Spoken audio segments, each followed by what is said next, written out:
September 13th, 2008, the day Hurricane Ike made landfall. God, please. The storm slammed into Galveston as a Category 2 hurricane. The damage and the despair was widespread. All of our insurances are telling us that they're going to cover nothing.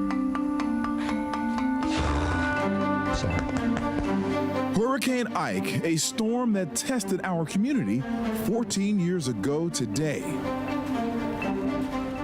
Ike was not the first nor last hurricane to leave us battered, but it was one of the worst storms our area has ever experienced. KPRC2 Chief Meteorologist Frank Billingsley and meteorologist Justin Stapleton here now with a look back at Ike and its impact. Okay, let's take a look. This was 14 years ago, but in so many ways it seems like it was just like last week. We've been watching this for more than a week as it came off the Atlantic coast.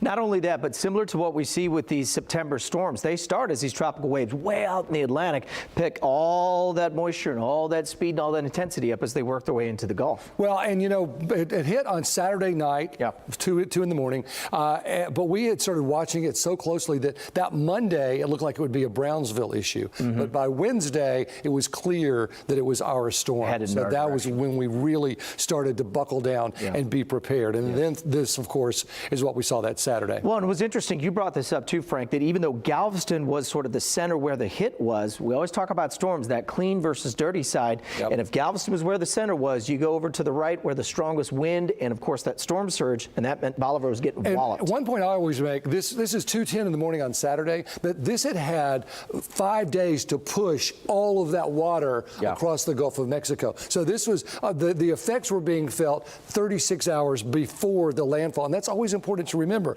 Don't wait until a landfall is expected, because you're not going to have time to escape a storm like this. You have to get out 36 hours before. Yeah, and that shows it here in the storm surge. We're talking about storm surge even across some of the end of the island here, 11 to 13 feet, and then 15 to about 19 feet as you got over towards the Bolivar, Crystal Beach, and of course into High Island. And you put water into nooks and crannies, and then it just starts to go up. So Eagles Point, 21 feet of water. I'll never forget, boats along with houses and everything else were just everywhere, but especially all of those boats. One woman from Tiki Island said, "What do I do? Well, who do I call? I have a boat in my living room. It's not mine." Right. What do I do with that?